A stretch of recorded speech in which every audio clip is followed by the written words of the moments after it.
రాష్ట్రంలో పిసిసి అధ్యక్షురాలిగా నియమితులైన వైఎస్ షర్మిల యాత్రలు చేస్తూ ఉంది.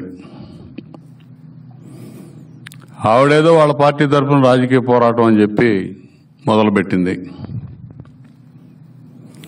దానికి సజ్జల రామకృష్ణారెడ్డి వైఎస్ఆర్సీపీ నాయకులు ఇదేదో షర్మిలని తెలుగుదేశం పార్టీయో చంద్రబాబు నాయుడు గారు ఈ రాష్ట్రంలో ప్రయోగించారని చెప్పి మాట్లాడుతూ ఉన్నారు. అసలు ఈ సజ్జల మాట్లాడే మాటలకి వాళ్ళ నాయకులు మాట్లాడే మాటలకి ఏమన్నా అర్థం ఉందా అని నేను అడుగుతున్నా.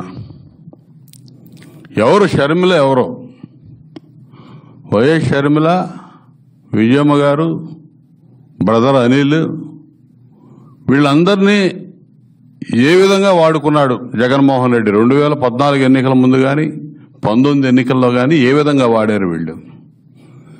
ఈరోజు అసలు వాళ్ళకి ఎందుకు వచ్చింది వివాదం? వాళ్ళ గొడవలకి చంద్రబాబు నాయుడు గారికి సంబంధం ఏంటి? తెలుగుదేశం పార్టీకి అసలు సిగ్గు లేకుండా మాట్లాడటం ఏంది వీళ్ళు? సమాధానం వీళ్ళు అక్కడ చెప్పుకోవాలి. వాళ్ళ ఇంట్లో వ్యవహారం రచ్చకెక్కకుండా చూసుకోవాల్సిన బాధ్యత వాళ్లకుంది. జగన్మోహన్ రెడ్డి గెలుపు కోసం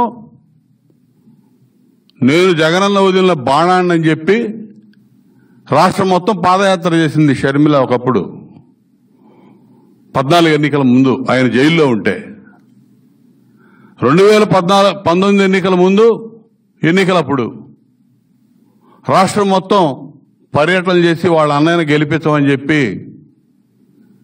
మొత్తం కూడా యాత్రలు చేసింది, మీటింగులు పెట్టింది. వాళ్ళ తల్లి, ఈవిడ భర్త బ్రదర్ అనిల్ బైబిల్ తీసుకొని వీధి వీధి ప్రచారం చేసి మతపరమైనటువంటి అంశాలను కూడా రాజకీయానికి వాడుకున్నటువంటి చరిత్ర ఈ వైఎస్ఆర్సీపీది. అంత వాడుకొని ఎందుకు వదిలేసావో నువ్వు చెప్పాలి సమాధానం. జగన్మోహన్ రెడ్డి చెప్పాలి. లేదు సజ్జల నువ్వు చెప్పు, అసలు ఎందుకు వదిలేశారు మీరు వాడుకొని?